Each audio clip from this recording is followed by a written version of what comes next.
How you doing, YouTube? Mountain Massive Beer Reviews, back with yet another review. And it is growler time. Growler time, proper glassware time. Every now and then I break it out.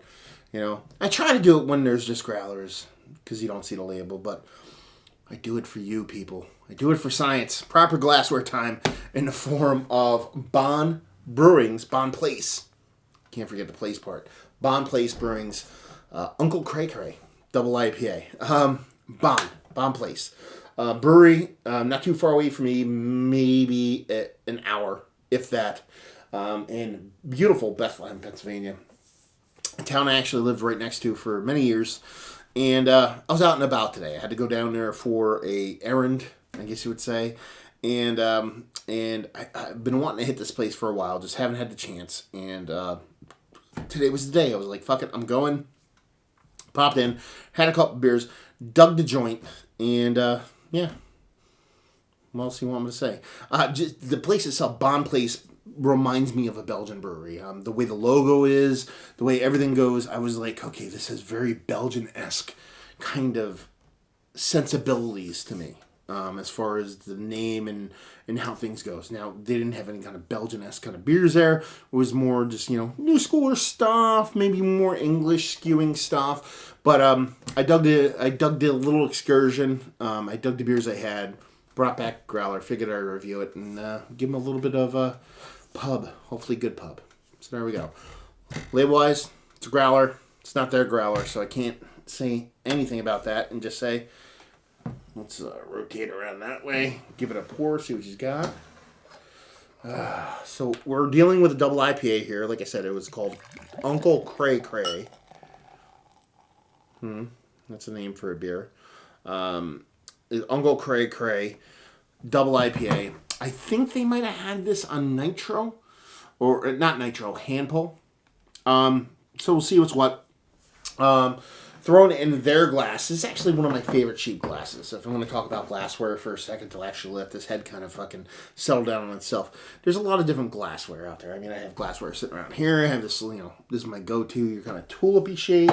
We have this kind of wine glass, kind of stemless wine glass, kind of sniftery thing. There's a whole bunch of glassware out there. 9 times out of 10, if I'm going to be drinking a beer, I'm going to be drinking it out of this little kind of tulipy style jammer here. But this shape glass... I'm probably the biggest fan of. As far as a chugger glass, of something I actually sit there and want to actually drink a beer out of, I don't know. This shape just does it for me. It's like, it gives you the chuggability of an old school shaker. At the same time, I don't know what it is about it. Anyway, enough of me yammering about the glass. 2.5, 3 fingers of a rough pour off a growler into a glass. The pour is not indicative of the beer just because, like I said, it might be a hand-pulled beer by itself. But, I mean... Head-wise, that thing is fucking beautiful. You can sleep on the top of that motherfucker. It's so creamy and pillowy. And it's weirdly mesmerizing the way the head looks. I could see a good, 1/4 inch, almost 3/8 of an inch into the beer itself. With the way it's kind of cleaning the glass and kind of diving off there. I assume when I actually rotate this around, this head's just going to drop off. And yeah, it looks pretty good. Color-wise, if you look at it, it's got a ever so slightest bit of haze to it. You can definitely see it through it. You can see my finger kind of moving up and down on there. Subtle haziness to it. Subtle carbonation, nothing too crazy. So definitely more like an OG kind of organic honey kind of color to it. So yeah. Let's see if we can get a nose on her.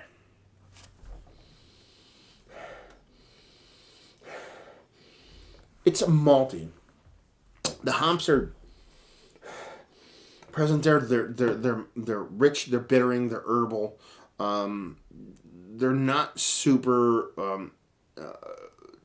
juicy, super fruity, and there is a kind of sweetness there. There's a maltiness there. I wouldn't go in the traditional kind of double I. No, I should reverse that. I wouldn't go new school. And the hop presence, or as far as the nose goes with the double IPA with this, I'd go a bit more traditional, almost English style. I wouldn't go west, wouldn't go east, not citrus, not pine. It's more like I said, a little bit more earthy, a little bit more herbally on the nose. But it smells nice. It smells welcoming. It smells drinkable. It looks nice. Let's see what she's got. Cheers.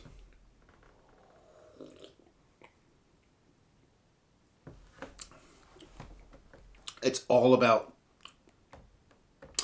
the taste addition hop wise here. Definitely sweeter in the mouth than you expect based off of the nose. Definitely fruity and juicier in the mouth than you would expect off of the nose. So it's all about taste here, not about the nose.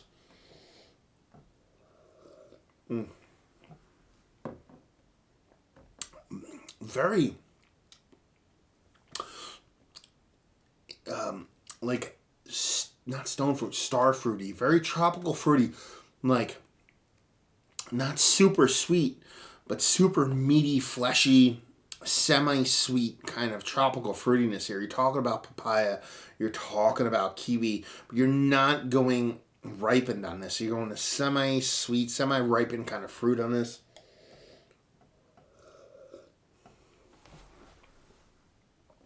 It's definitely,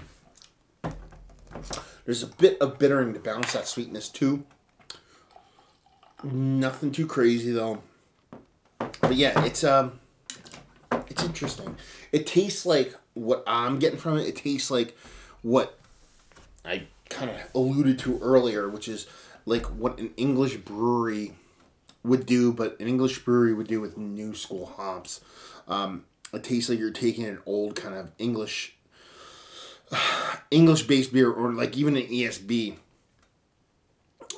Definitely not in that ESB realm, but using those kind of old school hops, your old C's and stuff like that, to bring more of an herbally, kind of earthy kind of tone to your beer. But kind of doing that, but at the same time using some of your new school hops to bring some of that juiciness in there and working it all towards the taste and not really a ton towards the nose. But yeah, like I said, I'm pretty sure this came in a hand pull. So I think the beer it was a little bit different than what was intended for in the brewery itself. But yeah, I dig it. I think it's nice, it's well done, it's welcoming. It's a little bit different than what I've gotten from a lot of breweries using these kind of hops before. And yeah, overall, I'm a fan. Let's put it that way. Yeah. Not sure what else to say. But I want to keep drinking it. The nose actually isn't the best thing in the world. Let's put it that way. That's where it's kind of, I guess it's kind of throwing me a little bit.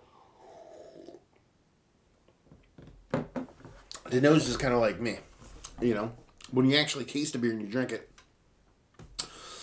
it has this really nice oomph to it. With this sweetness. Like I said, that semi-sweet kind of fruitiness. With a little bit of kind of herbliness to it. To where it's kind of weird.